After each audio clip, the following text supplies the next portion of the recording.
चाहिए। आज ब्रह्मा जी तप करने बैठ गए और जब ब्रह्मा जी तप करने बैठे तो 12 वर्षों के बाद में ब्रह्मा जी के पास में नारायण भगवान का प्राकट्य हुआ।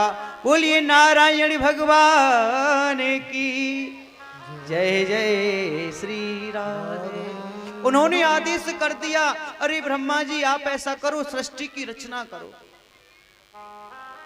ब्रह्मा जी ने सबसे पहले 4 पुत्र प्राकट्य किए, सनक सनंदन सनातन सनत कुमार, जो सनकादिक ऋषि कहलाए।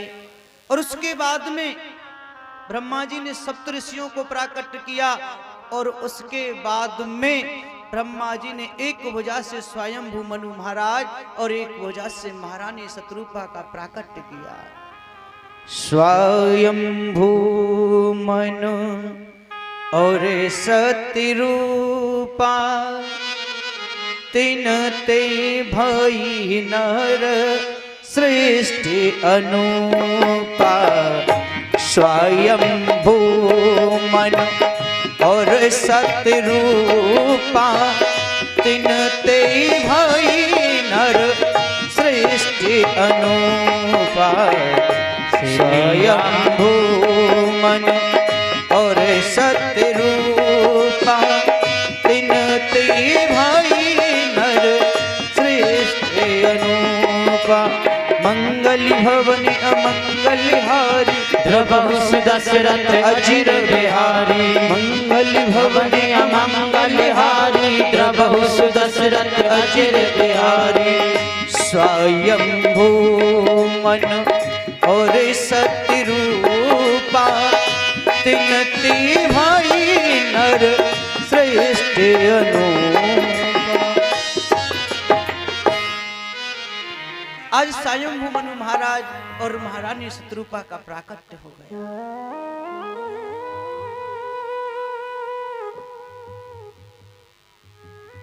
उनके यहां 2 पुत्र और 3 कन्याएं, 3 कन्याएं जो कि देवहूति, आकुति और प्रसूति, और पुत्र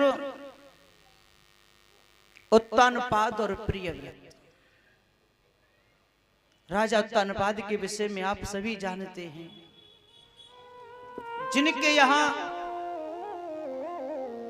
ध्रुव जैसे भक्त ने जन्म लिया। महाराज उत्तानपाद का जब विवाह हुआ है तो उनकी पत्नी का नाम है सुनीति। सु अर्थात सुंदर, नीति यानी ज्ञान। जिसे सुंदर ज्ञान है वो है सुनीति।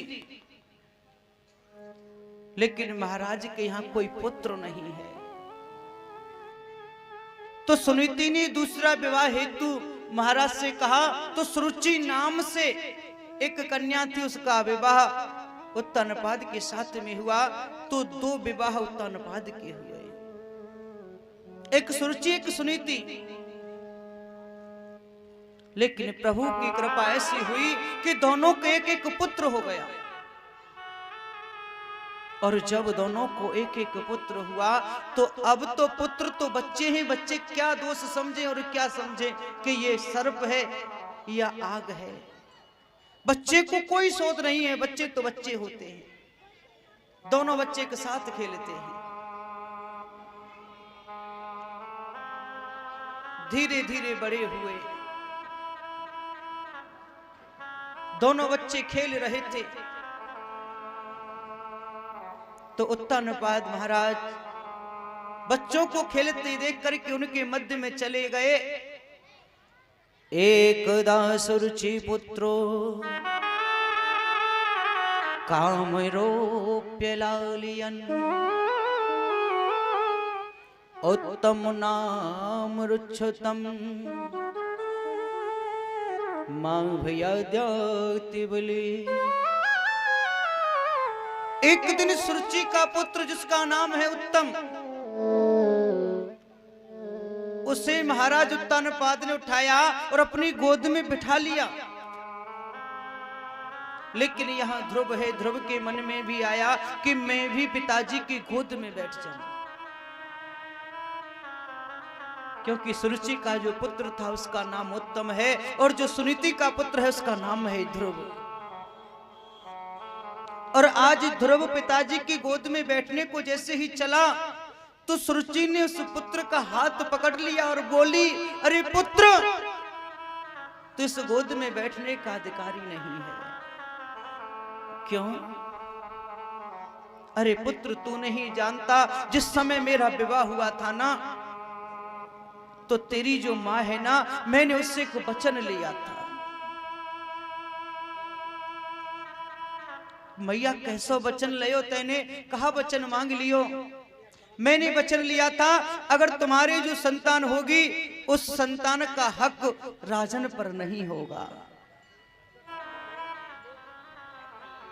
तेरा हक नहीं है तो इस गोद में बैठ जाए।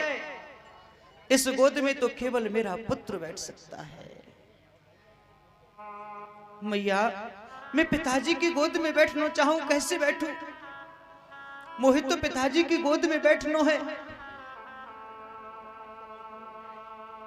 मैया, बैठ जाने दो। नहीं, अगर तुझे इस गोद में बैठना है तो जा और वन में जाकर के भगवान की तपस्या कर और प्रभु से यह वरदान मांगना, अब की सुनीति के गर्भ से नहीं, सुरुचि के गर्भ से जन्म लेकर के आना। मेरी गर्भ से जन्म लेने के लिए जाके मांग, और तू मेरे गर्भ से जन्म लेगा तो इस गद्दी पर बैठ सकता है, अर्थात पिता की गोद में भी नहीं बैठ पाएगा। पिता की गोद में बैठने का तेरा कोई अधिकार नहीं है, तो पिता की गोद में नहीं बैठ सकता। और कहा जाता है किसी किसी को लात नहीं लगती, लेकिन बात लग जाती है। आज ध्रुव को बात लग गई, क्योंकि आपने देखा होगा जब कोई बालक, जब कोई बच्चा और स्कूल जाता है, स्कूल जाते समय और उस बच्चे को ठोकर लग जाए और वो गिर जाए, तो बच्चा खड़ा होकर और अपने वस्त्रों को हाथों से झाड़कर साफ करके स्कूल में चला जाता है और जाकर के पढ़ाई करता है। पढ़ने के बाद जब घर लौटता है ना, तो घर लौटते समय जब उसे माँ दिखाई देती है तो माँ के पास आकर माँ के हृदय से लग करके आंखों से आंसू डाल देता है। रोते हुए कहता है, री माँ, आज मैं जब स्कूल गया था ना, तो मेरे यहाँ घुटने में चोट आ गई। क्यों? क्योंकि मैं रास्ते में ठोकर खाकर गिर पड़ा। मुझे ठोकर लग गई माँ, मैं गिर गया, मेरे घुटने में दर्द हो रहा है, यहाँ चोट खाई है मैंने, कि मेरे यहाँ दर्द है, यहाँ चोट लगी। वो बच्चा स्कूल चला, स्कूल में जाकर पूरी विद्या में पूरा पाठ कर, और जब वापस आया तो पूरे दिन रह करके वापस आने पर माँ के सामने रोने लगा। वहां कुछ नहीं हुआ, सारे दुख दर्द भूल गया, लेकिन जब माँ के पास आया तो दर्द याद आ गया। सपने में किसी दुखियारी की आवाज सुनाई देती है, उस वक्त मुझे मेरी माता तारों में दिखाई दे।